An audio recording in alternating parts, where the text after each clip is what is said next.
Proceed with the countdown. 10, 9, 8, 7, 6, 5, 4, 3, 2, 1. 0.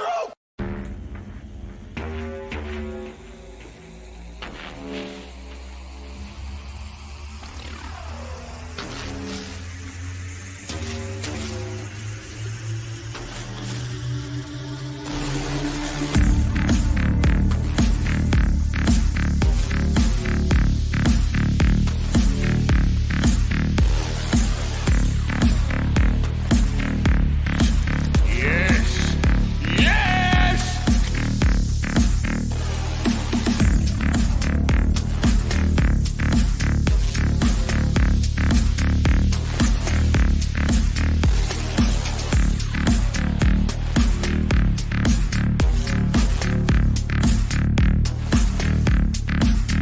Is that gasoline I smell?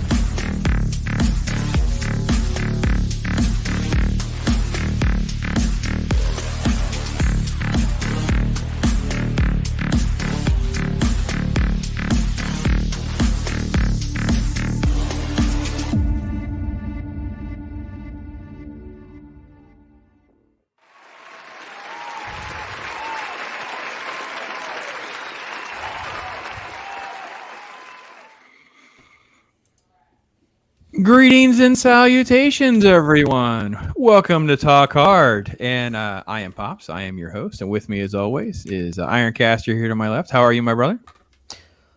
Doing just fine. Oh, whoa, got some sound. Oh, all right. All right. Let's do this. Let's do this. And below us, he is the master of mischief himself, Stone Loki. How are you, my friend? Let's go, bub.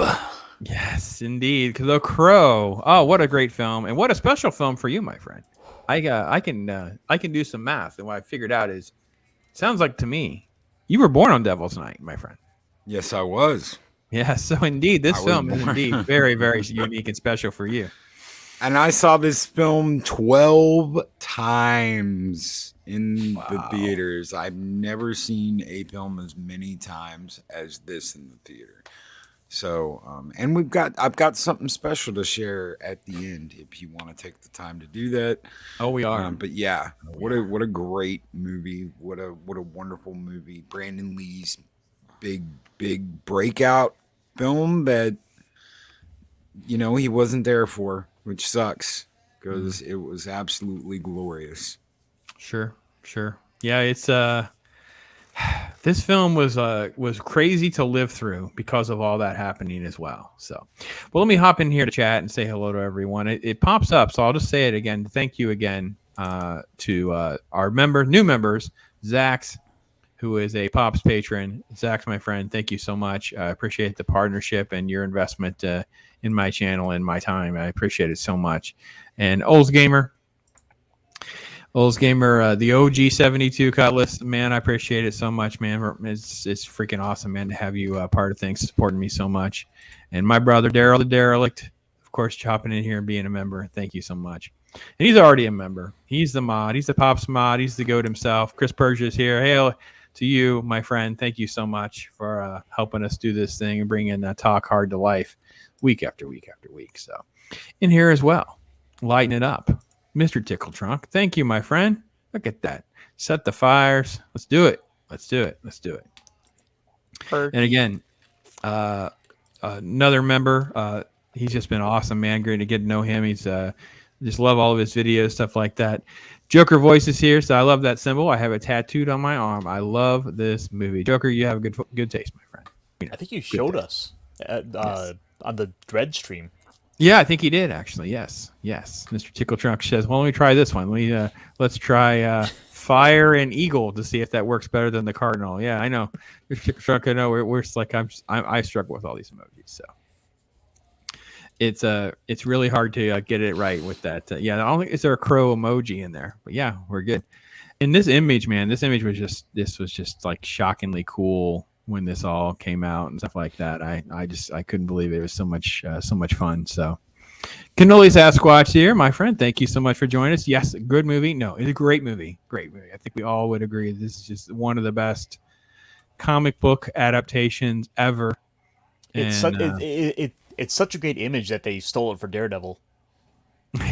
yeah, they did in a lot of ways. They sure did. So, Bifer is here. Hey there, my brother. Glad that you're hopping in and enjoying some talk cards. So that's awesome. So, and what is it? What the Tickle Trunk says makes me burn down Twitter, which I'm oddly okay with. Yes, that's totally cool. Totally understand that. So, but yeah, no, it's a great film. 12 times, Loki, man. That's crazy. I don't know that I have taken this in 12 times in a theater. No, I'm not. But I did enjoy it when it came out, and I'm enjoying it just as much as it today.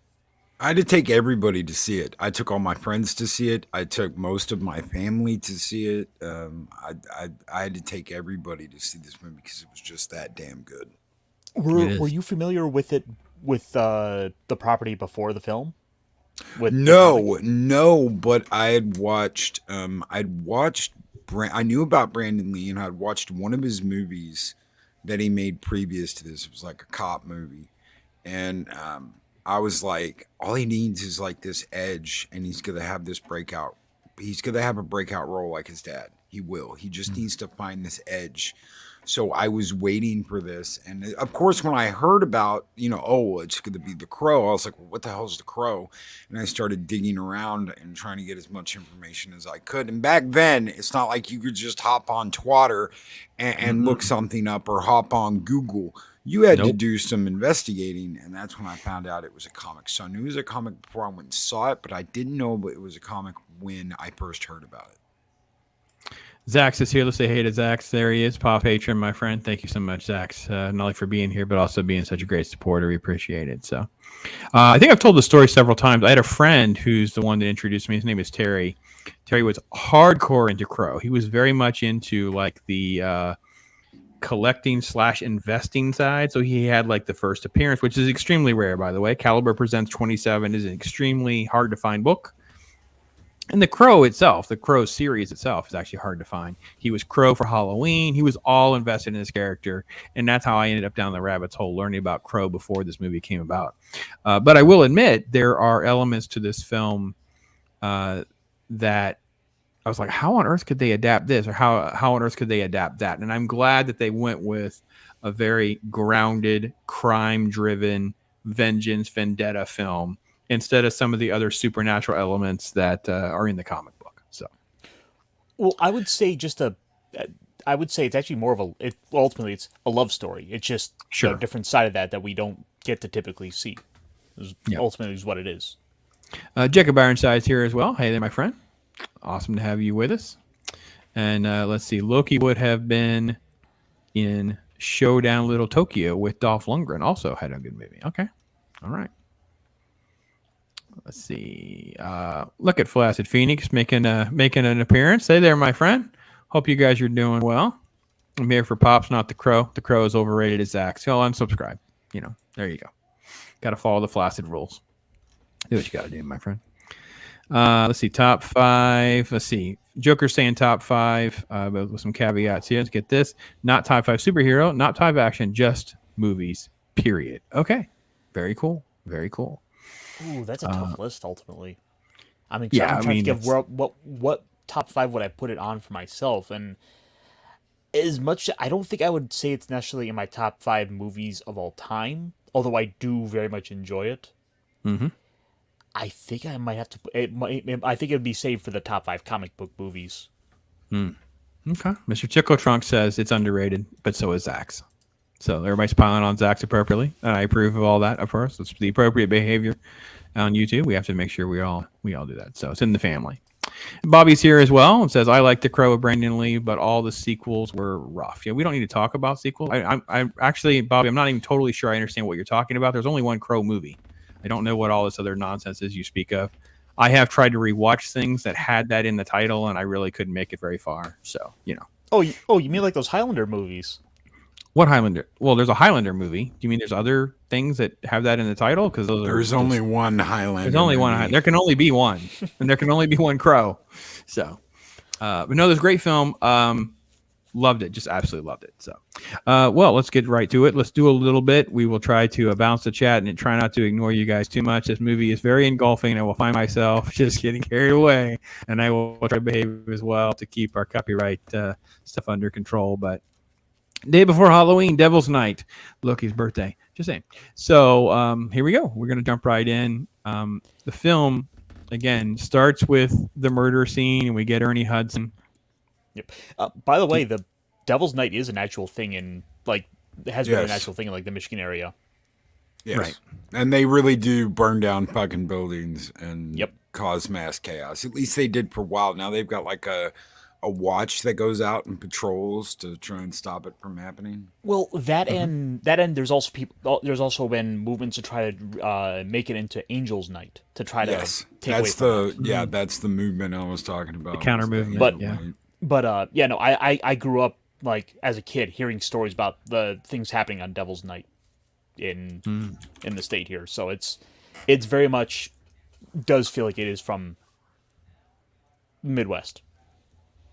I will say this too, like it was so good in hindsight watching this, how much I enjoyed seeing like we film on location and we actually have the actress completely covered in blood and trying to speak through the mask and speaking to this young actress with the crow in the background and just all of this great dark rooted gothic filmmaking, which is like stuff that they think they do and they aspire to do with all of their horrible CGI.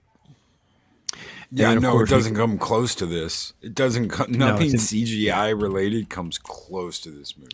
Yeah, I don't know, guys. I just every time I watch this movie, I feel like I'm right there.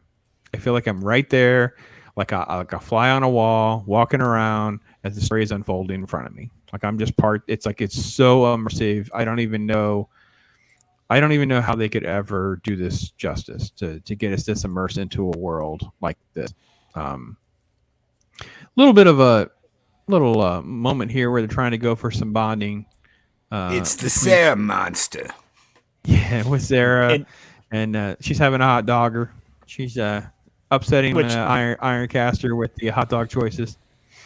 Yep. Again, if you're in Detroit, you're not eating a hot dog. You're eating a coney. This is like the one like point of contention. It's conies. You gotta get that. You gotta get the meat sauce on there. That is paramount. No for those of you onions though, behind the because they scenes- make No. it part. To make you part. No But onions. again, yeah, they make behind it the part. scenes, this is what happens with a talk car behind the scenes. Ironcaster is rewatching the movie and he can't stop. He has to stop and make sure he messages so we can stay in line. So we're watching it together. Because I can see him just being like, God, this one part. There's only one. There's one part. There's just has to be that. So I just loved it. I think it's great. So I had to make sure I paused on the part because it was funny. He made me laugh. And then actually, to be honest, when I rewatched it again yesterday, when I got to that moment, I laughed and thought of Ironcaster. So it'll be kind of like squirched into my cerebral cortex forever. So, and of course, we have to like do really cool stuff. We can't just like have some cheesy stuff. We have to have like actual pain and anguish that, when he's emerging out of the grave. Like this is like stuff that you can really connect to. It's not some sort of thing we're going to talk about or even be weird and mysterious with. We're like, no, we're going to do some shaky cam. We're going to follow around in the rain. You cut to the crow. We have these great moments. And you're just there. You're just there, right there with his resurrection before we cut to the Kooky Gang. Well, Which isn't I it have to be honest, interesting that to me, it's interesting that these guys are out there doing this shit. They're out there about to blow up this arcade room. They're doing their firebug thing. They're causing chaos, and he wakes up during that, almost like they're the ones that woke him up. Yeah, the crow comes and pecks on the grave and everything, but they're the ones that are doing their evil shit when he wakes up and goes, "Oh, you know what? They're still doing their evil crap. Well, I'm gonna go take care of that." Or maybe that's the crow waking him up because they're still doing the evil crap, right? Yep. Like the crow's there to say, this has not stopped. So, let's see. There was some time. There were some haze and hellos. Chris Persia is signing with us. Of course, there can only be one Highlander movie. Well, yeah, I mean it's obvious here in Talk Hard Land. We know exactly why. So, there is only one crow. There is only one Highlander. Yes. That gives me an idea. I don't even know what he's thinking. I don't even know. Don't even want to think about it right now. Soul Assassin's here. So Joker threw out a comment at the very bottom. Yeah. I don't know if you've gotten it yet, but yes, he is correct. T-Bird played the same guy in the Warriors that goes, "Warriors, come out and play." That crazy son of a bitch with the bottles. That oh yeah, T-Bird's. It's the same actor that plays T-Bird. All right. I like All to think right. he just moved from New York to Detroit. Oh yeah, Coney Island to Detroit, where we're talking about Coney's. Look at Nas throwing down some love. I appreciate you, Nas. Thank you so much. Pain and anguish when I experience pops in life. Wow, that's some good stuff, Nas. Thank you so much. Nas is a favorite cowboy vampire. Yes. So appreciate all that love. Appreciate that very much. So yeah, no, this is I will say this too. As I rewatched it, I think one of the things this movie did that other movies don't do, and they always want a free pass on this, right? The movie gives all of them like silly nicknames, right? Comic books do this, right? So there's T-Bird and Tintin, and but they make a little line, like the one detective's like, why do they all have such stupid names or whatever? It's like that's what you need to do, because at least the audience doesn't have its world broken. Like it feels real then, right? Because there would be a detective that would be a complete douchebag. There'd be a detective that would mock their names and he couldn't even be an effective detective because the others would smell it on him, right? Because Ernie Hudson knows who their nicknames are. He knows which ones are which and why they're named that, and knows their stories and things like that. So anyway, I like that element in this film that other films try to play around with, and they always just kind of miss that mark. They don't understand. This is where we get our song cues in. Big Empty comes in, Stone Temple Pilots, and this song went everywhere. This movie and the song went everywhere for weeks and months. This movie was in the theaters. They zip right by right before the bomb goes off, just as Eric is emerging and shivering in the rain and trying to find his way back home, following the crow, basically. Yep. And this scene, of course. Go ahead. Oh, I just the process of him like going along and slowly getting the pieces of over the course of this, getting his wardrobe. He's getting the boots. He's eventually here getting the coat from one of the gang members. It's this process of him slowly kind of coming back together and slowly figuring out. I think it's so well done. Learning here in this scene, like how the fact that he can heal. Yeah. Joker says he heard that the gang members were basically local stage performers. I don't know. No, I don't think so. No. All of them had been in movies before, so Yeah, I would have to dive a little deeper. I mean, I know Top Dollar's not. Top Dollar's he's been in other movies for sure. So, and you've got what's his name? The guy that was on the Final Destination, Tony Todd. You've got a bunch of people. Yeah.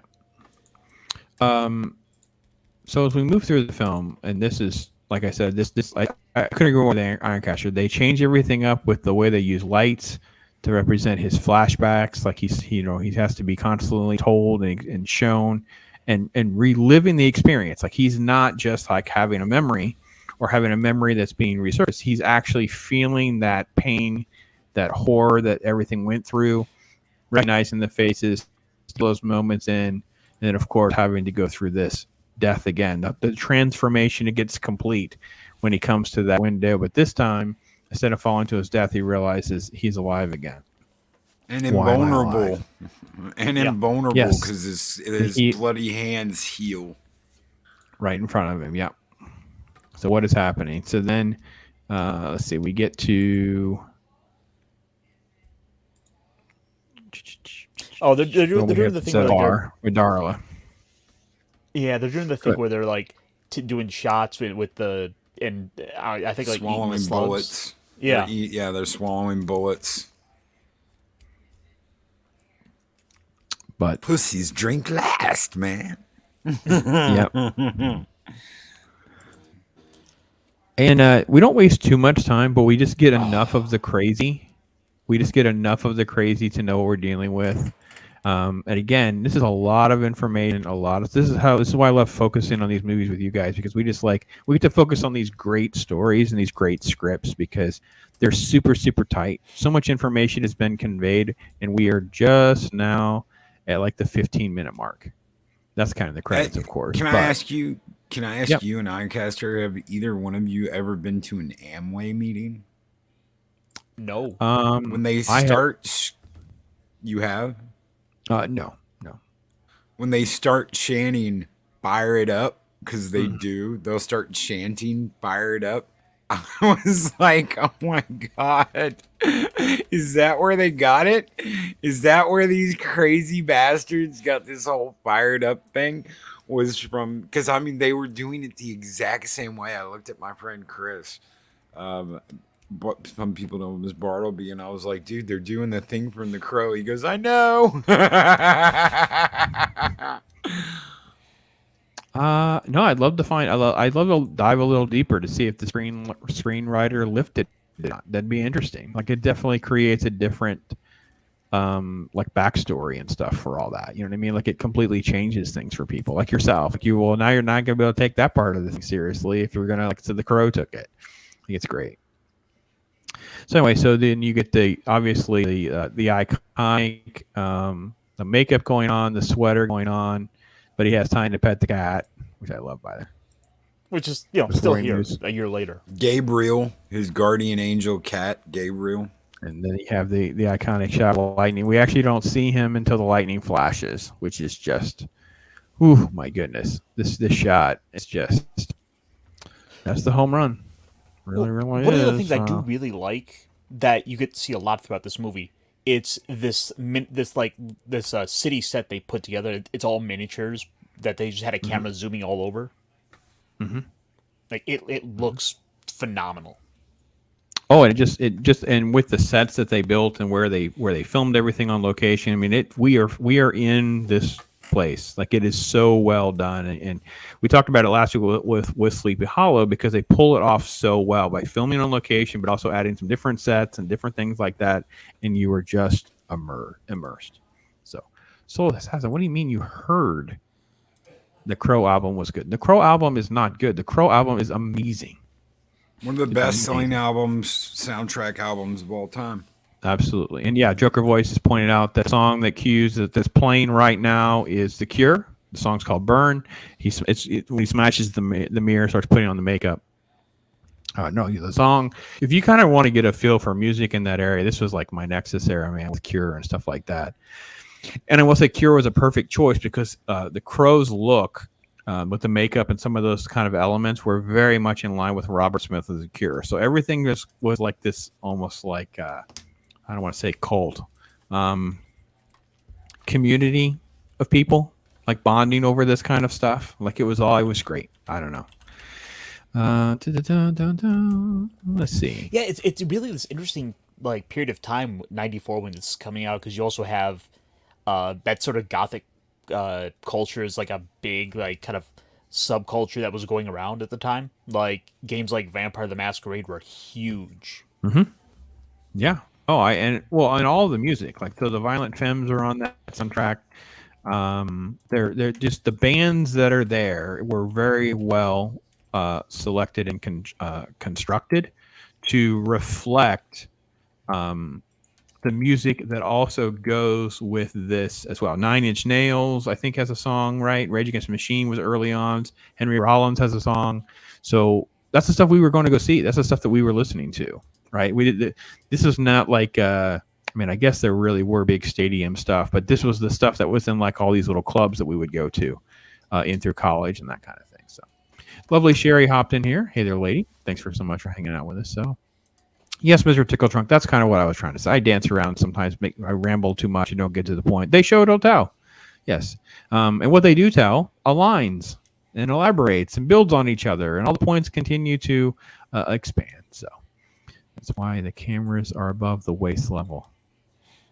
What is for a movie like this, Nas? It is for a movie like this. I guarantee you don't want to see any of us. You don't want to see any of us right now. We're just enjoying a film like this, that's for sure. And Leia Rose is here. You see, we have a rule that we're not supposed to stream longer than 4 hours, otherwise doctors have to be involved.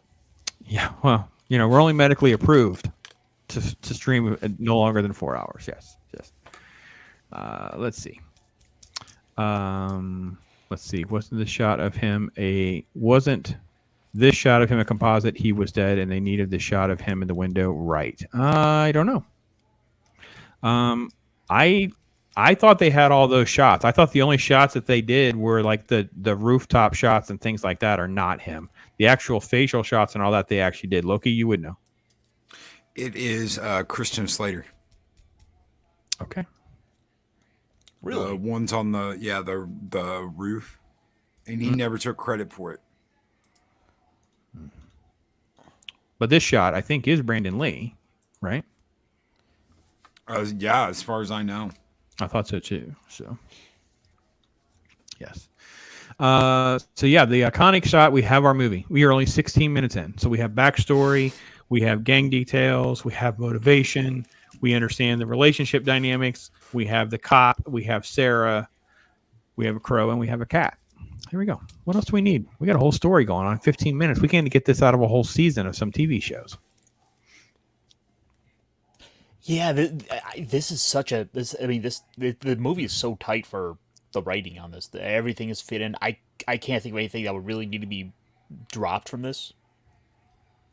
No, I don't think Nope. anything added either. I don't think anything added. I mean, this has some deleted scenes, but it doesn't need them, and there's nothing that I don't think you could add. Don't take away. Leave it exactly the way it fucking is.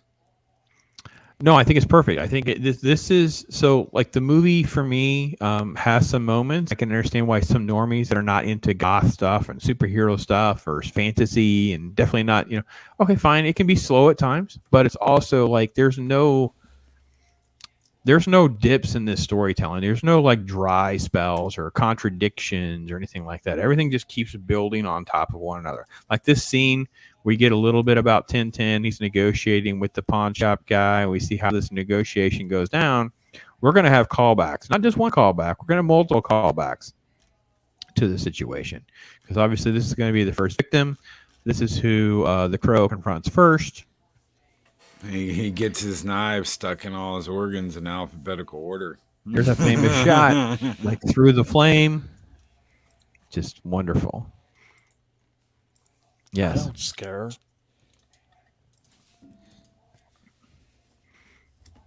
Yeah. And just a nice throwing and all of that. And then this is the first time we also get our little glimpse of kind of how certain things work. So we have the shot where through the crow's eye, it's communicating to him, so he has like an eye in the sky kind of thing. So you get the other element of his power, of how he's connected and that kind of thing. And of course, he should be wounded. He should be really, really dying right now. We're going to get stuff like, and of course, I love the fact that it's all intercut with the flashbacks. It's almost like the motivation, the reminder, getting up and fighting and why. He never misses, of course. He dodges one. He knocks away the second one. Right. Just cast it aside. And then you get the last one. Try again. And he catches it. Like total cliche martial arts superhero stuff. It's what we all want. It's what we all want, Hollywood. When you give us stuff like this. We were talking about Black Adam in the green room. I'm like, audiences just want to have fun. Like, what is so wrong with you people? Why can't you just do it and have some fun? So, well, speaking of fun, Joker Voice, my friend, I appreciate everything you do. He has $5 super chat. I had heard from the directors that Tintin, Fun Boy, and Skank, they were found at a local theater. Sorry I wasn't specific. This film is, quote, perfection. Agreed. Thank you so much. I didn't fact check those three actors in particular. Take your word on it, my friend. Tintin, I do know Tintin had been in Tintin's Hollywood. So the guy that plays Tintin, you can go back and find him in multiple movies. A couple movies before this, multiple movies after this. So I don't know if he did like maybe theater, he was in it. But yeah, he was there local theater at the time, and that's what kind of like linked it all up for him. Right place, right time. I don't know. I do know he was in some movies before this because Hackers is one of those movies because he plays Lord Nikon in Hackers. Let me see. Hackers is after this, my friend. Oh, no shit. Yeah, Hackers is 95. He was in True Romance, though. Let me see. I'm reading his stuff. His name is Lawrence Mason. Lawrence Productions, commercials, hip-hop music, voiceover. He did get the small role, True Romance. He was in Miami Vice. Yeah. TV, video games. I'll take Joker's voice too, though. For it's not like he's out there slinging fake news. So I'll take it take him at his word. So he probably he's caught something. So, but here on Talk Hard, we like to take a pause. We like to have a laugh. We like to have a moment. And for Joker, let me see. You know what, Joker? I don't have a Joker or a Batman themed funny snippet. I think I could pick something up. But let's go with Orville. How's that? How's that, my friend? Smile a little bit. Caution everyone to watch out for pies. At this point, anything is possible. So yes, pies, seltzer bottles, balloon animals, be alert.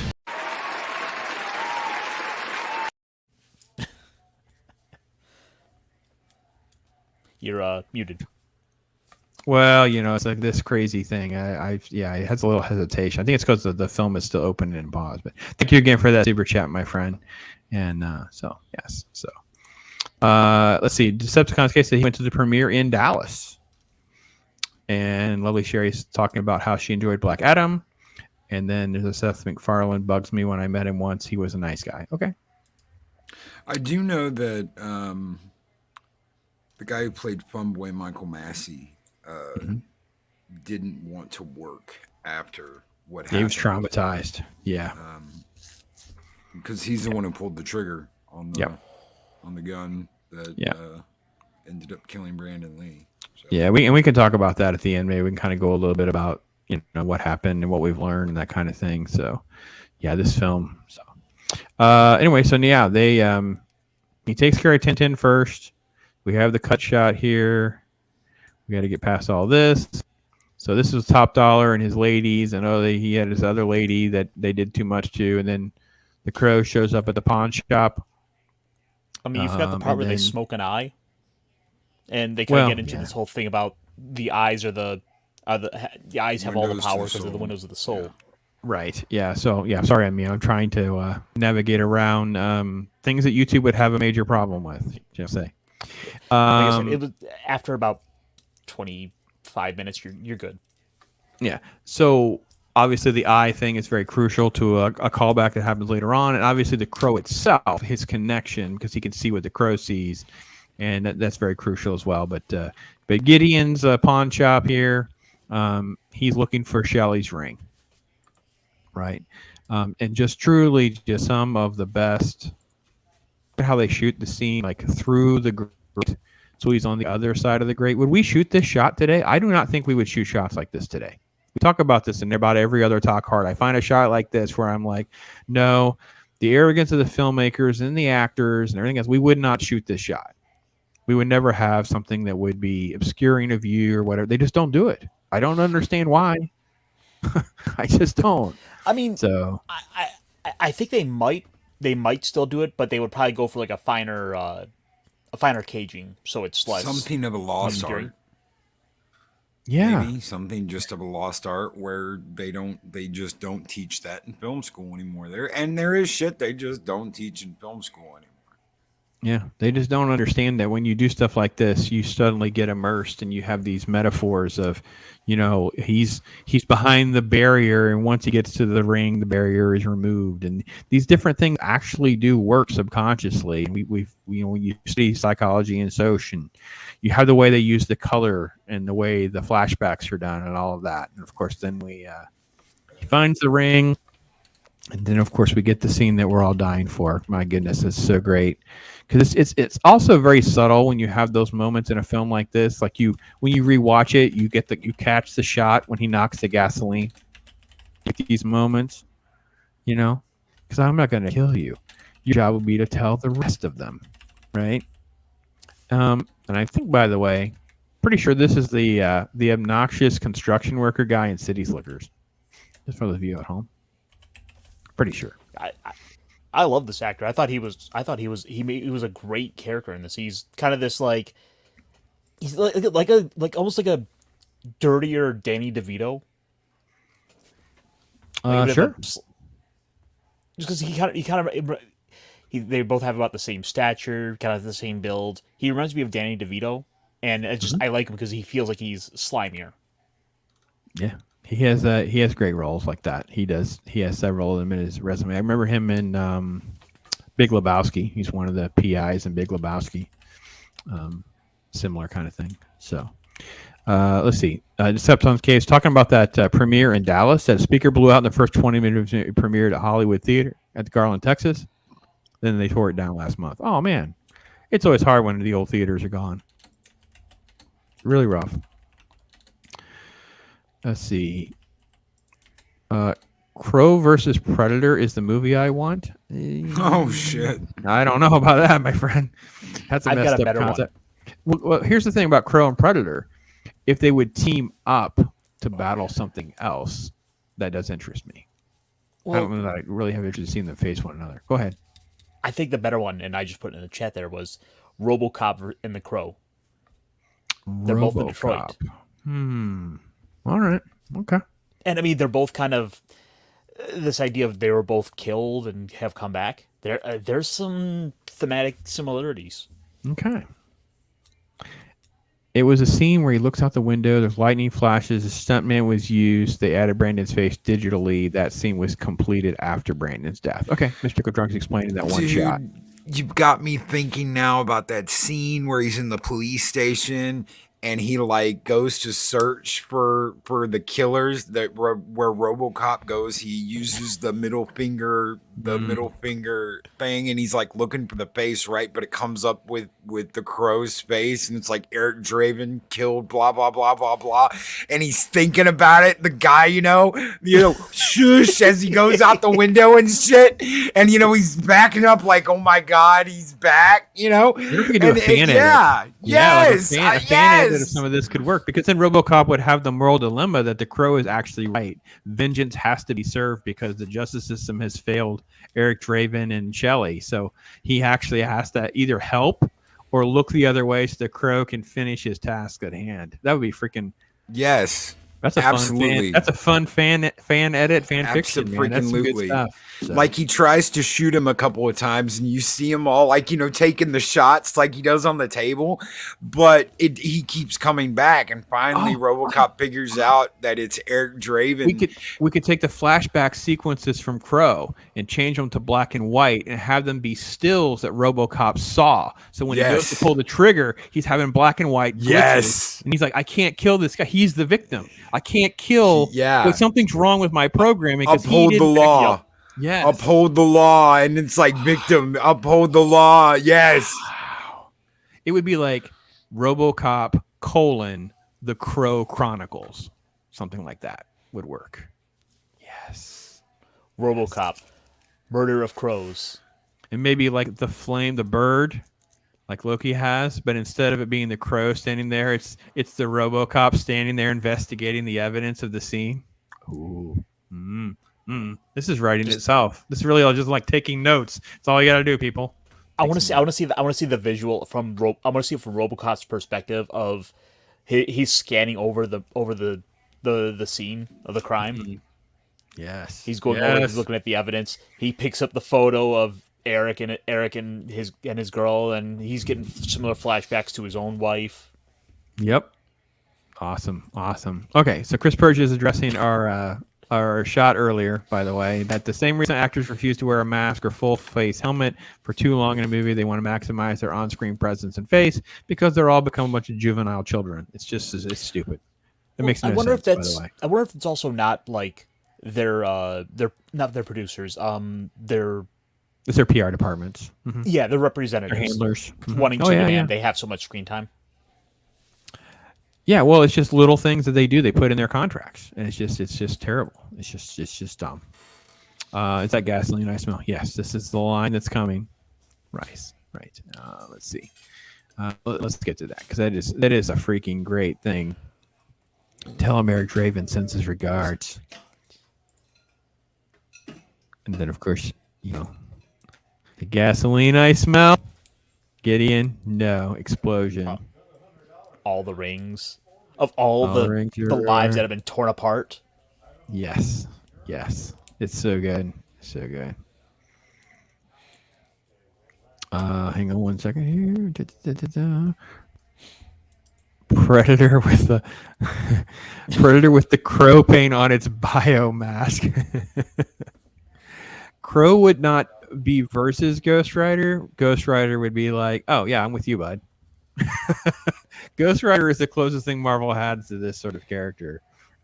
Yeah, Ghost Rider done right can really be really good. So yeah, chat's gone crazy with Crow team ups and other things, and yeah, that's my I love that kind of stuff.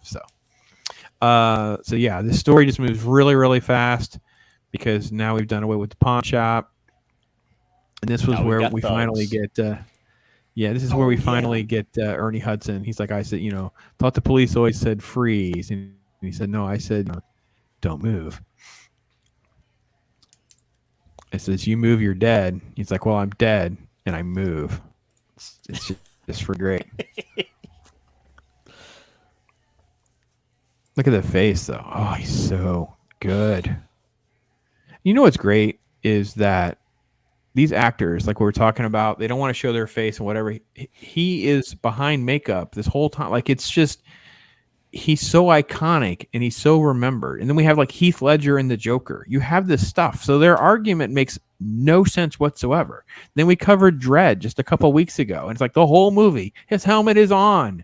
It's like they're just so wrong with their assessment of what will work and what will not work. That's all. That is all. Everyone can go about their business now. Yep, and people cannot praise Dredd enough for Carl Urban's performance in it. Yeah. Like I said, it's we all have a hard time with even the concept of them doing anything with Crow because Brandon is so perfectly, iconically executed this role. It translates to film. And again, this is someone who's a comic book guy. It is not a comic book like perfect adaptation. There's no comic book I can refer you. Read issue number 2 and no. This is them picking up the breadcrumbs and capturing this universe and creating fictional characters and scenarios. They piece this piece together over here and this piece over there. They make a few references, but it's almost like better. It's a matter of them staying true to the spirit of the comic. Yeah. They're fans. You get it. You just, okay, I got it. We're there. We're there. They hired a real person to do it. So move along a little faster. We have like the top dollar scenes. You can come in and trying to announce, we got somebody's got themselves deceased. And then, of course, Ernie Hudson's detective trying to pick up the pieces because, he definitely is remembering the case now. The name is associated with it. Then they have Darla. She's got her dude. And guess what? Crow's coming knocking. It's time for you to go, buddy. Was this guy T-Bird? Like, no, nicknames I remember. I just don't remember which one is which. No, that's Fun Boy. That's Fun Boy. Oh. Yeah, Fun Boy gets it, and again, we do the drug thing. It's also an awesome element too, like Tin puts it with the knives. Fun Boy's going to get it with the drugs, and then you get blood on my sheets. Yeah, my sheets, man. And I will say this too about the Crow. This is another reason why it works. Is a superhero moment. First off, he has the ring on. There's Shelley's ring on his finger. You have a moment. Look at the seriousness in his face and those eyes. You're a mom. He's like, mother is the name of God on the lips of all children. And then he just has the heroin come pouring out. Right? So you end up with like this morality and this messaging that can connect over decades and years and years and years. Our bots are back. We did something right. The bots came back. I don't know. I know. I just on my rewatch, I just take notes of these kinds of things of why a film like this would resonate 30, almost 30 years later. Like we're just under like 28 years. Like, so, and I'm like, there's moments like this too, besides just performance, all the things we talk about. It's also like, yeah, but they also managed to not derail the film, but also like have the message, hey, listen, by the way, you're being a drug addict, you're ignoring your kid, whatever, you can try to figure out how to put your life back together. He's a catalyst for a lot of life changes. And I will say again, get just great graphic imagery of death scenes and things like that throughout the whole process. Because the crow symbol is right on his, right across his chest. So yeah, the band's there. Go ahead. Oh, I was just gonna say, I think one of my favorite characters in this that we just caught a glimpse of there for a sec was Grange, the this guy. He's played by basically. Yeah, I was kind of looking into Tony a little Todd. bit. Tony Yes. Todd. Yeah, yeah. The Candyman. Yeah. He's also What? apparently in Night of the Living Dead. And Star Trek. He plays Kern. He's in Trek, right? Worst brother in Star Trek. Huh. I didn't know that one. Yeah. So then the crow visits the detective. We have a couple little jab back and forth. We kind of move the story along too. So we have to figure out how to communicate, make sure everybody's caught up on how everything works, what's going on. But we don't necessarily repeat a lot of the details we had. We like elaborate on them. Like we were going to do, show and tell. We're showing you some new stuff, or we're telling you new details. But we're also not going to like pretend that you're a moron. I didn't understand where we're at in the story. I hate this. I hate that we're giving free passes we already told the audience that. Let's rehash the whole thing. I really love this scene. I feel the communication between these two just feels so natural. Like they talk like they're best friends. Like they've known each other all their lives, and there's a scene in here, a bit of a key scene here where he puts his hands onto Ernie Hudson's head, and he gets all his memories of being at you stayed there being the at whole Stella's time. side. Yep. Yeah, didn't leave Shelley's side for the 30 hours that she suffered and endured before she passed. So he takes that. He basically puts his hands on, just takes it so he can endure it. And it devastates him. Shocks him. I honestly got choked up watching it then. I had to stop it for a moment and kind of process for a second. It was a strong scene. Jacob points out Tony Todd's in a whole bunch of stuff in the 90s. Yeah, he sure is, man. He's a bunch of stuff. So, let's see. And he also had said they caught lightning in a bottle with this movie. And again, they had to overcome a lot, and things like that. Steve Ransom is also here. Thank you much for hanging out with us, my friend. Sorry if I missed you not hanging in there, Shitter. So it's almost a question you want to ask. Why are movies like this, when someone important passes away in the making of a movie, suddenly there's this giant drive to go and see this performance? Same thing happened with Dark Knight with Heath Ledger. Same thing happened here with Brandon Lee. There is this, oh my God, they died making this movie. Everybody's got to go see it. Everybody's got to see it. Everybody's got to see the last performance. It's heralded as, one of the greatest movies of all time, even before it comes out, because someone died making it. Well, so look, everything is like a law of numbers, right? So I think there is definitely going to be something that will trigger in the normie that wouldn't really care too much. But then with a backstory like this, there's like the curiosity is arisen, and then the film is good.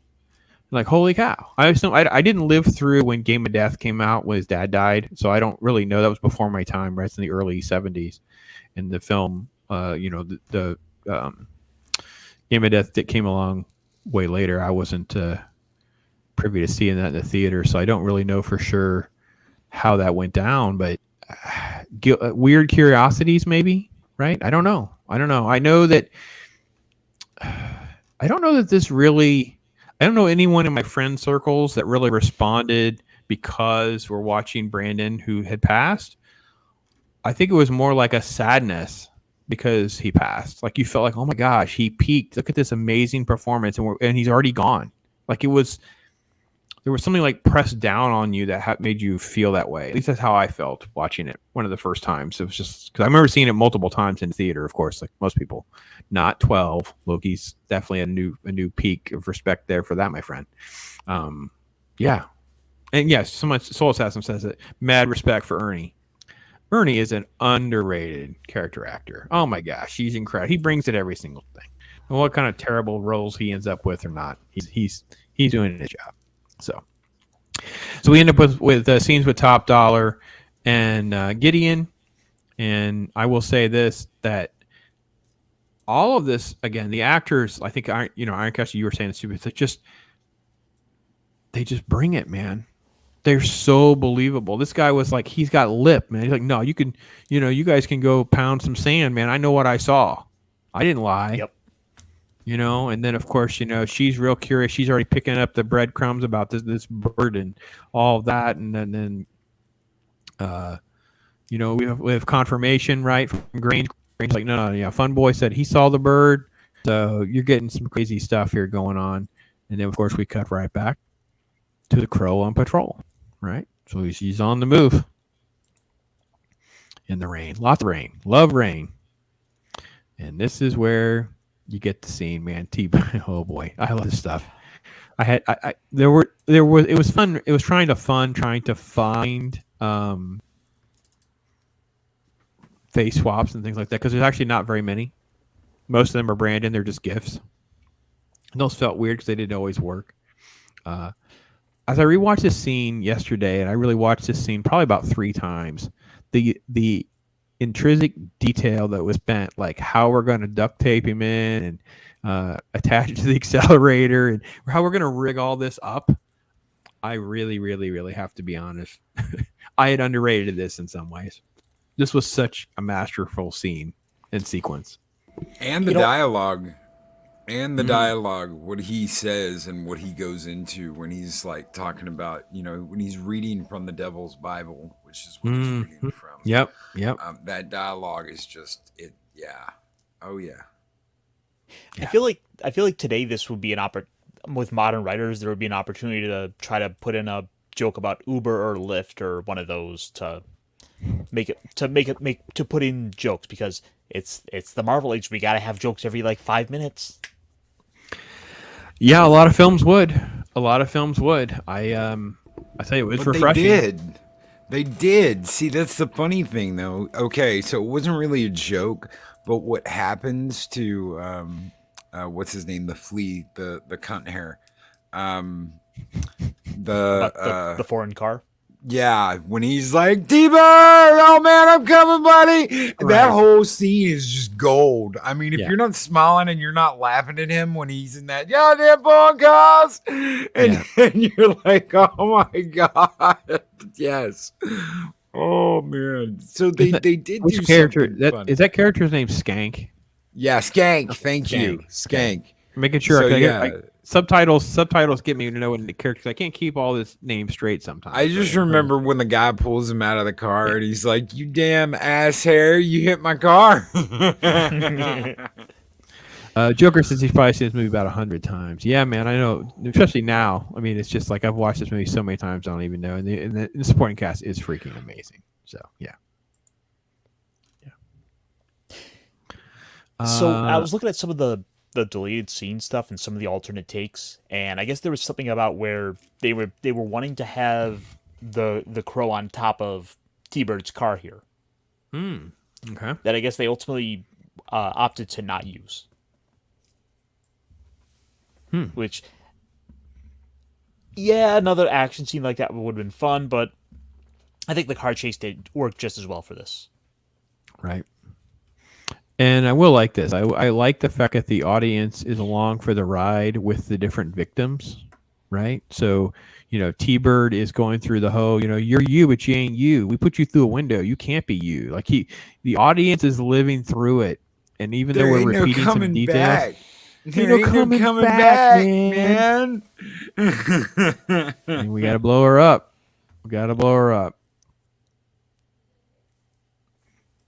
T-Bird, oh, here's to you, buddy. And then the iconic scene. Fire it up. Yeah, making our way back to the speed freak. Oh here. my gosh, this scene is so good. And the crow landing on his shoulders, he walks away. Oh, it's so good. So good. And Darla making eggs, and they debate about eggs, and poor Sarah realizes that something's different. She tries not to be a witch. And then we cut to a douchey detective who like also basically has to deal with the fact that Ernie knows more than he does. And it pulls a suspension card out of nowhere. Like the corrupt concept of cops in like the 80s and 90s. Like there's just no rules or procedures back then. They just do things. And of course, Sarah goes back to visit, and he's been there burning photos and memories and just reliving things best he can. And they bond briefly, right? Because there was a quick shot earlier we clipped. You can't catch every moment with a film like this. He's like, it can't rain all the time, which is one of his songs. So that's what she caught on. She knew that it was him. And then we got to cut back to Topper and the crew. And then Sarah and the detective are going to meet and go, oh, yeah, you ran into him too, huh? Yeah. Let's see. Got to go to the bank. We have to have the big board meeting with all the criminals coming together. They're talking Devil's Night. We're going to talk about Halloween, making the money. There's greeting cards now. The little subtleties of that are really, really smart. Devil's Night greeting cards. The idea is become an institution, boys. It reminds me of in Jack Nicholson in Joker when he's giving his a lot of his speeches. Mm-hmm. It was like just the way he does the way he reads the lines, and it stands out with just the inflection he puts on every little word. It's super memorable to me. Yeah. Anyway, this guy he's not in nearly enough things. I think he should be in more things. I love this guy. I think he's done a great job. I like him in a lot of different stuff. So, anyway. He was in that Robin Hood Prince of Thieves. That's probably his downfall for many, many years thereafter. But then kind of like the way the Joker kind of strolls in Dark Knight is, just kind of like he owns the place. It just sits Fred down. T-Bird won't be joining us this evening on account of a slight case of death. Case of death. So, and just insane martial arts, gunfire, 90s, just love. These shots. Look at how it just the lightning flashes and things like that. The strobes are going off, and you see his hands. Doop doop doop doop as he kind of hops off to the side. Yeah, and there's jokes about, he gets in the car and, the little gag here and there before he runs away. Does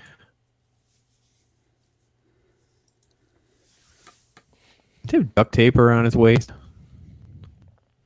Also like duct tape. That shot. So we end up we're building towards this climax, and he talks to Sarah about it. She gets herself kidnapped. And we end up with like the bell tower alley, where they figured out that they kind of have to attack the crow, and they kind of set the trap. The reality is he actually can get hurt if we enter the crow. So they set up a sniper. Grange has a sniper rifle. He can hurt the crow. Once you hurt the crow, okay. So they kind of have to figure out a way to navigate through. The detective gets a shot at one point, and Crazy Lady goes for the crow, which doesn't do well for her. This is her scene. The crow goes after her eye. She falls over the ledge, and then ultimately, all the talk about eyes catches up with her. Yeah. She went for the wrong eyes. Wrong eyes, yeah. And then you end up with it's raining on the roof. Got to have our battle scene. Top dollar and taking on the crow. He's sort of like the last one. Last one that needs to go. He grabs one of the spires and breaks it off, so he's able to defend himself, and then ultimately fall over the side. He takes a bullet, but he'll be all right. And that's kind of how we get into the finale here, where Eric makes his way back to the gravesite. He sees Shelley come for him because he's completed his mission. He can move on now, and he can be with her in the afterlife. And all is good, and our credits can roll. And, I think, Ironcaster, when you were saying earlier about being a romance, like the tragic romance elements of this sort of kind of like never get their due. You know what I mean? So Yeah, it's that underlining theme of the whole thing. Sure. That's what the whole thing is about for Eric. He's mourning the loss of the love, and he's getting his revenge on those that took everything. Joker's dropping all the great quotes, right? I see you've made your decision. Now let's see you enforce it. And for a ghost, you bleed just fine. Well, and Shelley is gorgeous because Shelley is like an angel, right? She's just like an angel showing up. So, and Phil's here. Phil TMNT. Thank you, my friend. Oh man, you're right. Soul Assassin. Soul Assassin is pointing out that Michael Wincott, top dollar, he was in Alien Resurrection. That's true. Forgot about that. Yep. He's Good the call. captain of the Betty. Yeah, very good call. Yeah, he's been in a lot of stuff. I know that. So good on him, man. Pay the bills. So, well, there you go, guys. That's our general conversation about it. Obviously, Loki for you saw it a dozen times in the theater. It takes place on your birthday. Before we get into that kind of stuff, so the film means a lot to you personally, that kind of thing. So, is it more than once a year? No, usually it's once a year. Usually it's once a year during October. I actually like to enjoy it on my birthday. Yeah. So I always watch it at least once a year. Sometimes maybe I might watch it twice, but usually just once a year. Yeah, I'm with you. About once a year. It's on like the regular cycle. It just kind of makes its way. And it's always like a tough one. I don't know how you can list 10 comic book movies and not have it in your 10. Maybe you like others ahead of it. Maybe you prefer more popcorn movies and that kind of thing. But I don't know how people want to be taken seriously by a comic book guy and not have this in their top 10. So, Right. Well, I mean, to be fair for a lot of people, I wouldn't be surprised to see people forget that it is a comic book movie. Oh, sure. No, I understand. I didn't have a problem with like Road to Perdition. You guys know what I'm talking about? That Tom Hanks movie where it's like an Irish gangster thing. It's basically a graphic novel. It's like one of those two where it's like, it's this great film. It's just kind of raw. It never goes quite raw enough, in my opinion, but it's freaking great. And people don't know. It's a graphic novel, right? Right. A significantly lesser film. Like it doesn't need to be in the top. Probably not. I don't even know if it's in the top 20, but it's called From Hell. It's an Alan Moore one about Jack the Ripper, and Johnny Depp was in that adaptation, and it's also very, very good. People don't know that it is also a graphic novel. So here we go, Mr. Tickle. Oh yeah, can I? Making quotes, and Can I say, hang on.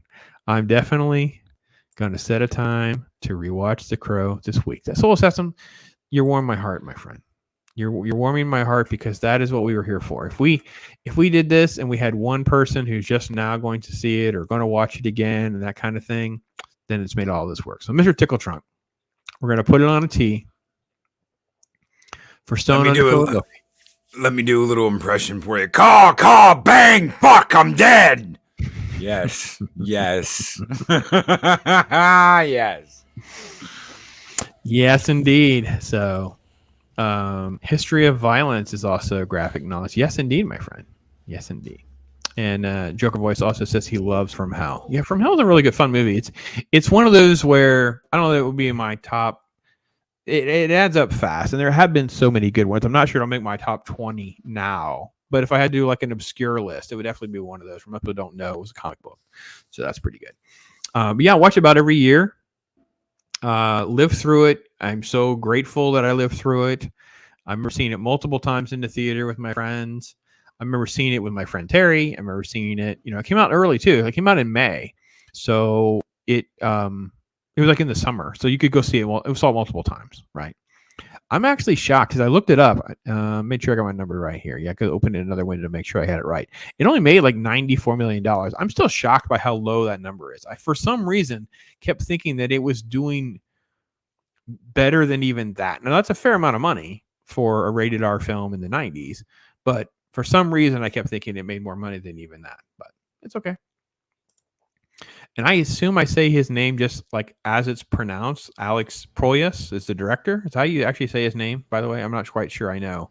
So I don't think I think he's from the Middle East, so I'm not quite sure there's a different way to pronounce it. But he also did Dark City after this. I don't know if you guys are big fans of Dark City. I love Dark City as well. Anyway, sorry with that. Let me close some windows. I've kind of wondered a bit over the last couple of times I've watched it to myself, if sort of the death of Brandon Lee is this kind of winds up adding to sort of the atmosphere of the movie in a way. It's a dark kind of thought to have, but it's sort of a in a weird there's a kind of cosmic irony to it. Well, sure, right. So it's like it's dark. The film is gothic. You have this incredible gothic soundtrack that taps into that sort of alternative rock music of its time, with Cure and Violent Femmes and Rollins, that kind of thing. The style of the film is that way, with the way he does his makeup and the clothes that he wears, wearing a black sweater that's kind of tattered. Those type of things fit into that. And then you find out also the tragedy behind the film. It's crazy, right? So before we get to Loki's show and tell, which we will have time for, let's talk about the death a little bit, right? Because I guess before we get to the death, the first day of shooting, as I understand it, they had a bucket truck on set, and the guy got caught up in the electrical wires and nearly killed himself. Had massive tragedy on day one on the set, nearly died, right? So right out of the gate. And I guess there had been people talking about it, it's going to be cursed. Where I don't know if that's because of the Bruce Lee thing, because there's a lot of people who are into that whole thing, the Lee family curse thing and all that kind of stuff too. But as I understand it, and Loki, you'll know more because you've probably watched documentaries. There's whole documentaries on this kind of stuff, right? But I guess on the round they shot before out of that gun, the primer wasn't removed. So therefore there's a particle still inside the chamber. If you check the chamber, you wouldn't see light. You would know something's in there. There's an obstruction in there. So when they shoot the blank, it actually pushes the obstruction, and that's what killed him. So, yeah, it's crazy. And like you said, Michael Masters was like, no, I can't keep going on, man. I had PTSD. I just killed somebody. I mean, just like, this dude's an actor. He's not signed up for this kind of stuff. This is, One of the big theories behind the Lee curse is that, so Bruce Lee, after doing Green Hornet, goes back to China and makes a whole bunch of movies in China. Now, these movies in China supposedly are bankrolled by the Chinese triads. Okay, so the Chinese triads is making money off of Bruce Lee movies. They love Bruce Lee. They think he's absolutely great. Bruce Lee's making money left and right and center for the Chinese triads. And then he makes a deal to make a movie with Warner Brothers called Enter the Dragon. This subsequently pisses off the Chinese triads because they want Lee to be a Chinese exclusive. They want to build an entire Hollywood empire in China based around Bruce Lee and his movies. As a way of being like, no, you don't mess with us and you don't cross us and you don't make deals with the Americans again. Supposedly they had something to do with his death. So the idea that the Chinese triads had something to do with Bruce Lee's death and then consequently had something to do with Brandon's death, that has been the dark undertone of this whole Lee family curse. When in reality, there was a particle from that, like you said, that was still in the gun. This was not checked. It was not gone over. We know dumbass shit like this happens in Hollywood, in film. You've got someone on set that's not experienced. They made this movie for very cheap. No one expected this movie to be the giant hit that it was. Right. They expected just to be like, you know, an action movie, and that's it. And they didn't have a lot of money to pour in this movie. That's why they used a lot of models. Like Ironcaster was talking about earlier, they used all those models because that was a lot easier to do than do all dark shots from helicopters and night shots. And you've got to pay for that. They just built a model and did real quick camera swoops over the models instead of messing with actual city shots because they couldn't pay for it. So they needed to go as cheap as they possibly could. Well, when you go as cheap as you possibly could, like we just seen with Rust, that's when accidents happen. When you're rushing, when you're cheap, when you're not paying attention, accidents happen, and that's exactly what happened to Brandon. Sure. And I feel like Rust is gonna now inevitably be tied to this movie in a way. Just Well, it's going to be in because- that conversation with Yep. these other movies where this kind of stuff has happened. You know what I mean? There's just no way around that, right? So, Abomination AJ hopped in here, by the way. If you're not subscribed to Abomination AJ, you are totally missing out, man. He's got some great content. And there's some Dark City talk, obviously. So that will lead. Dark City is going to be one of those movies we will get to eventually. I don't know when we're going to have it on our talk hard slate, but I love that movie. I think it's an underrated film. I can do a little piece to get people to enjoy that film a little bit more. Yes, Rufus Sewell was in it, and Kiefer Sutherland as well. Very underrated film. So, but with all of that, it's very important to let the birthday boy show off. Do it. Just beautiful. Just beautiful. This is what it's all about. So there are only 1,000 copies of these. I'll show you the front of it here in just a second.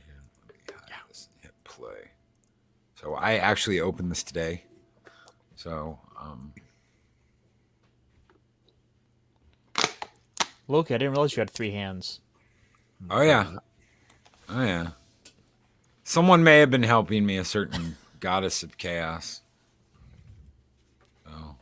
I'm trying my best to not bend anything. Keep it intact. You're stressing me out just watching it. Look at that. So, OMG. Yeah, there's only 1,000 of these. I'm like, no, don't bend. Don't bend. Fingers Don't crossed. bend. Yeah. Well, I start tearing in the middle because I'm like, yeah, no, we're not bending. For those of you at home, if you use your knife, you The just keep corners. making little things, just keep peeling it away. So yeah, this is Less from press. BAM. There's only 1,000 copies that were made.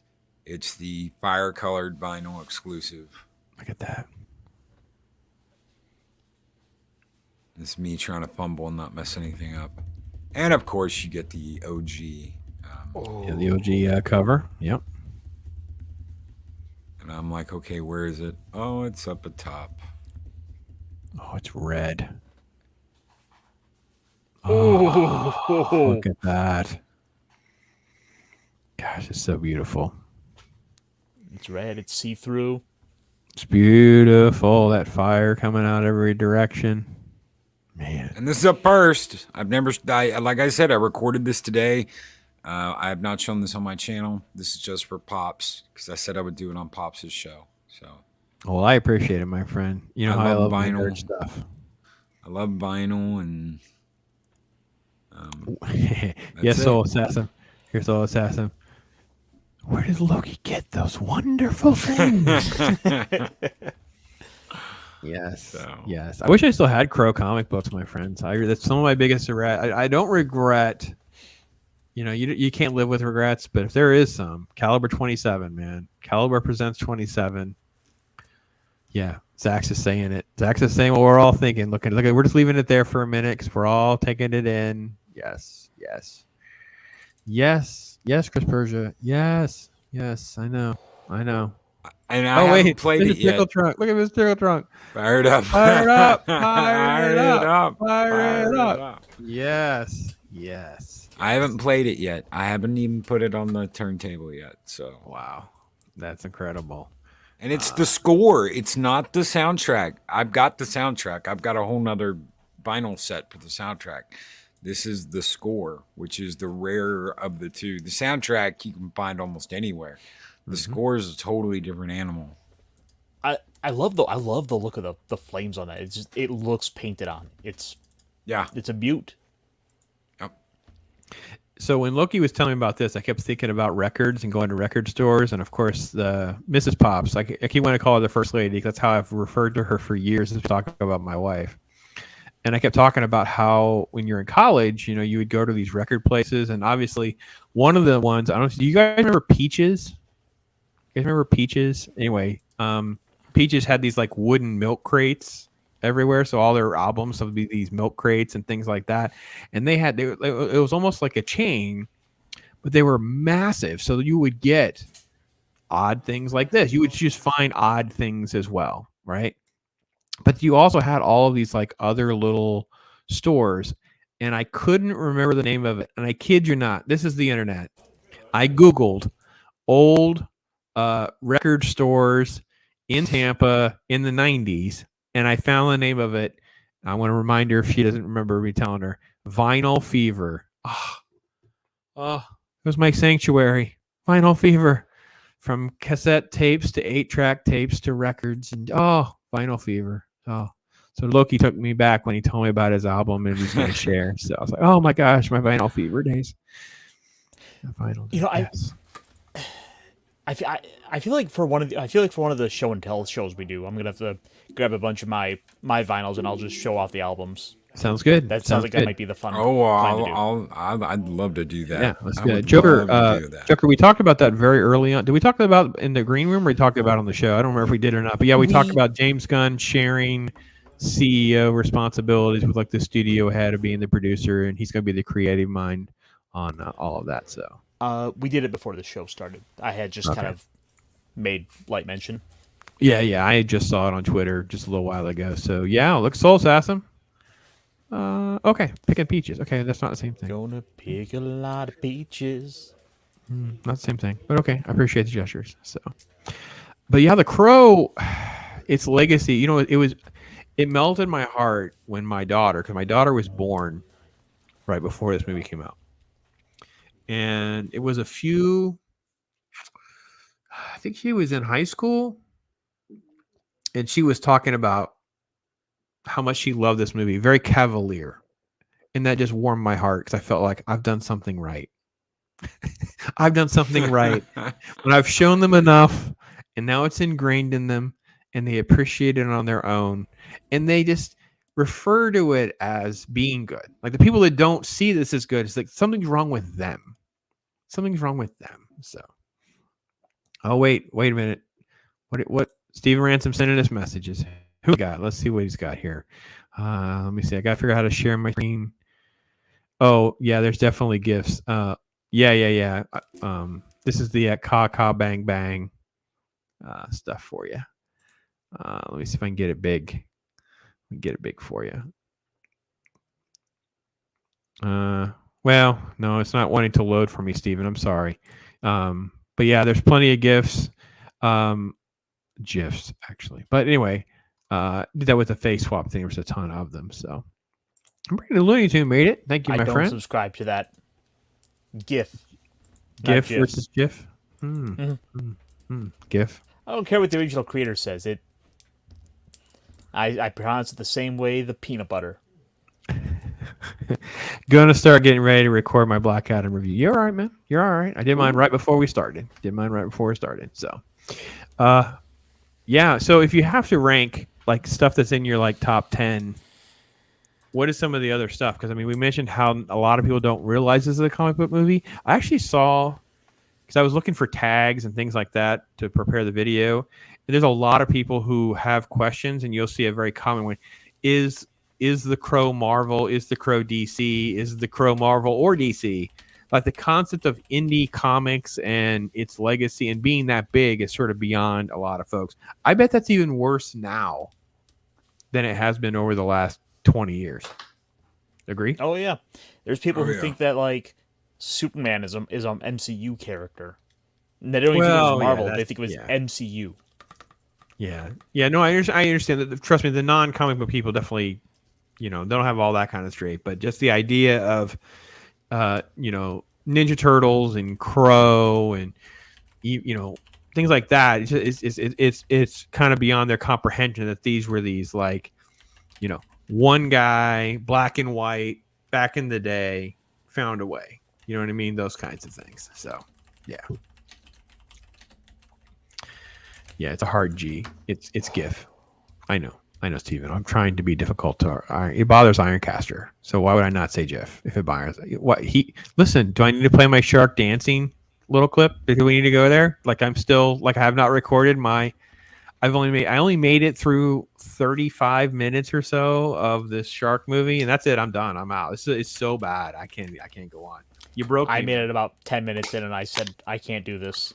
They had the little kid talking about they had their like daughter, one of their daughters playing like the mafia, and she curses, and I was like, I'm done. This is just so What are we talking about? Sharks in the corn. Sharks of the corn. I have no idea what y'all are talking about. I ain't watching no more damn shark movies. A bad. We broke Loki. We got sharks out of the moon. We hide inside the shark and jettison it out of the volcano or whatever that happened. I don't even know. Like it's just yeah. Y'all ain't getting me to do that again. No, we're not doing that again. Oh, I found a new movie today. Candy corn. Candy corn. Tubi's just a plethora of just really bad crap, man. You know what? I got an alert on my phone over the weekend. Don't Tubi. Did you forget about Thanksgiving? I'm like, no, I did not, Tubi. Tubi, you're evil. I'm taking a break from you, Tubi. It literally said, did you forget about Thanksgiving? I'm like, no, I did not forget. I'm avoiding you. It's what I'm doing, Tubi. You're in timeout, Tubi. Yeah. But Pops, we have so many other killer movies, like Attack of the Killer Donuts.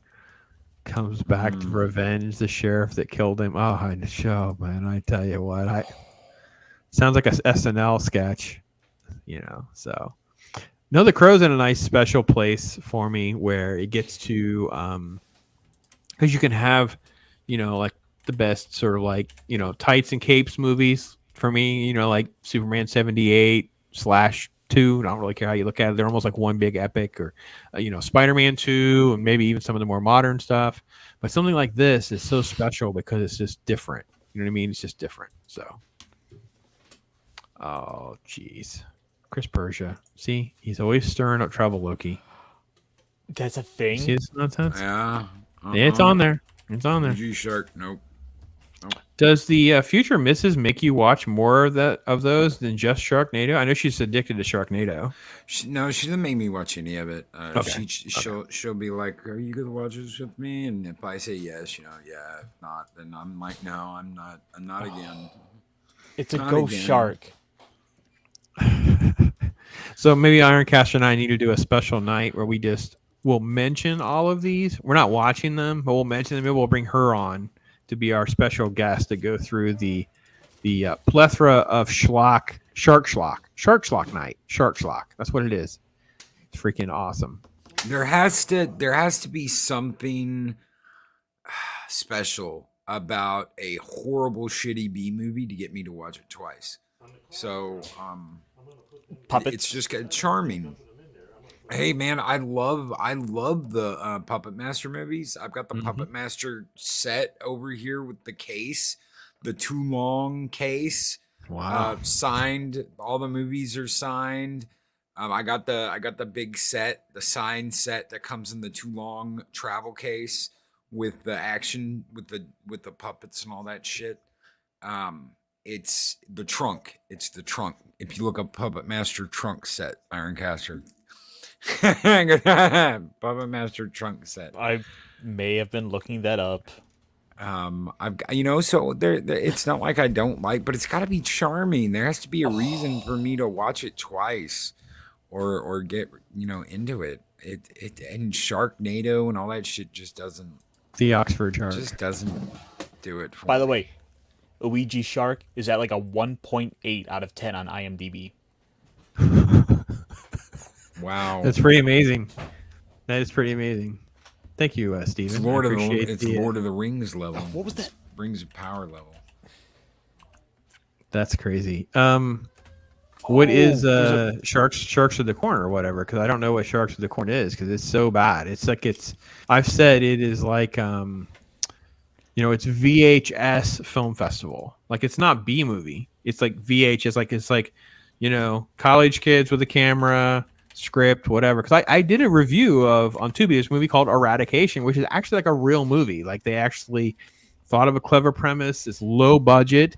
It's a micro budget film. No, this is worse than like even schlock. This is just like VHS camera nonsense. So I have no now they're all distracted by this nonsense. Look at them. They're all recommending Alligator, and it's got 1.8. So it's also at 1.8. Shark of the Yes. Corn. Yes. It does not deserve to be a point. Like, I'm really sorry. There are things that just it doesn't even qualify as being a movie. It's just stuff that's happening that people filmed. It's worse than like a student film. And I can't believe it's like an hour and 45 minutes. Some of them are only an hour. That one is not. It's like an hour. I'm like, oh, I'm not watching this nonsense. So I got Abomination a better one. AJ is like my wife. They only watch one. He very rarely watches anything twice. And I will say that there is something to be said for that, AJ, because there's so much stuff to watch. That's part of her argument. She's like, there's got to be stuff we haven't seen. You know what I mean? Every time I think that I can loop her into something, then she detours into something that we have not seen. So How about frogs? you're not getting. I'm on a hiatus from the Tubi experience right now. You broke me with the Sharks in the Corn. It was that bad. Like, It's a 1972 movie that has Sam Elliott in it. Oh my gosh. About apparently frogs killing people. Frogs. Not giant frogs. Just frogs. It's what they put in the water. Suburban Sasquatch. Thank you, Mr. Tickletron. Let's bring some sanity back to this conversation. Yeah, saw Big Trouble in Little China like 20 times. Yeah, good for you, man. I don't know how many times I've seen Crow. It's dozens. I will say I do watch it annually. I don't necessarily adhere to the Halloween rule. I get a wild hair, I'm going to watch it. I don't really consider it necessarily as a Halloween movie as much as Loki does. But again, it's not doesn't take place on my birthday, so I guess I'd be more inclined to be more strict if it was. So Yeah. pretty awesome. Thanks for sharing the record, by the way. Appreciate that so much. Oh, thank you for letting me. Oh, Abomination AJ, just so you guys know, yes, Eight-Legged Freak. Oh yeah. I actually saw it in a theater. Both happy and embarrassed, and just had fun with it. Didn't take it too serious. Is what it says.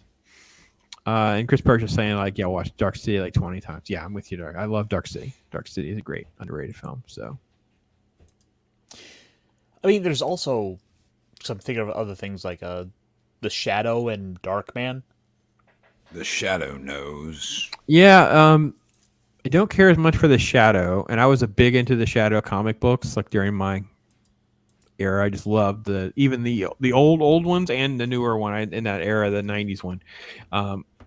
I will say this about Darkman, it's improved over time for me. Like, I feel bad, like it was also bad timing, that kind of thing with Liam Neeson and stuff like that. So it definitely isn't as bad as I initially remembered rewatching it relatively recently. So, but next week is The Fifth Element. We will finally get around to Fifth Element after it got delayed a couple times. We'll go back around and catch that because that was definitely one of the recommendations out of chat and such. Soul Assassin is also recommending, or he's saying, The Phantom with Billy Zane was good. We discussed that before. I think that movie suffers from being too much in the daylight. Like, the premise and some of the execution is not horrible, but the purple suit looks absurd because a lot of the scenes are in the light and just doesn't, again, it breaks the verisimilitude of our brains. Like, no, that's not going to happen. So, but no, man, it's been great. Thank you all in chat. Thank you so much for all of you, my members. Thank you all so much for doing that kind of thing. I've reached out to a few of them to move forward on some different ideas and thoughts on what I'm doing with my channel, and I appreciate that. And these gentlemen always talking hard, man. We're doing our thing. Appreciate it so much. Yeah, Fifth Element will be next, and then the week after is our I called it like Talk Hard Traditions, I think is how I worded it. Basically, as we head into Thanksgiving, obviously Christmas thereafter, night we can talk about, maybe it's some movies that we watch. Like, I kind of wanted to at least point out the fact that the Charlie Brown Thanksgiving, the It's the Great Pumpkin, Charlie Brown, is not being aired this year because of rights issues. So I got it to. I showed it to my two of my grandkids this weekend. So that was I got to do my due diligence. But yeah, do we have certain traditions? We talked about football briefly. We talked about foods. Those kinds of things. Be fun. Let's do something a little different. Yeah, kind of be nice to get into to that side of things. Yeah, just a little bit. As much as fun and as nice as it is to talk about the movies, I think there's also that other aspect that is worth bringing up and talking about. Sometimes like little regional traditions, for example, come up that everyone may not necessarily all do, but they all kind of come from a similar place. And do we watch the parade? I thought we could basically do do each go around to some of the foods, the Thanksgiving foods. Give us a yay, give us a thumbs up or thumbs down on some of the foods, what we like, what we don't like, those kinds of things, and hear from chat. We'll let chat just go crazy on us and see. So we'll have a little night to do that in a couple of weeks, so you don't want to miss that too, as well. And we always take your recommendations, so feel free to. Thank you all for all those different comments and that kind of thing. So, and Chris Berger, my friend, thank you again being the Pops mod, going out there and doing your thing. Calls them Pop-O-Matics. Appreciate that very much. So, helping me make this thing happen. Appreciate it so much. You guys have been awesome again tonight. And yes, The Crow. If you haven't watched it recently, go out and watch it again, my friends. Thank you so much. It is freaking great. So, with that, let's have some fun going out with little Bob Ross. And remember, tomorrow needs to be a little bit better than today. But be blessed, chill, but also talk hard. I'm Ross. Take care. All I do is chill. My life is a thrill, for real, Bob Ross. I be too calm for the drama. You don't wanna cause a problem, I'll solve it, Bob Ross.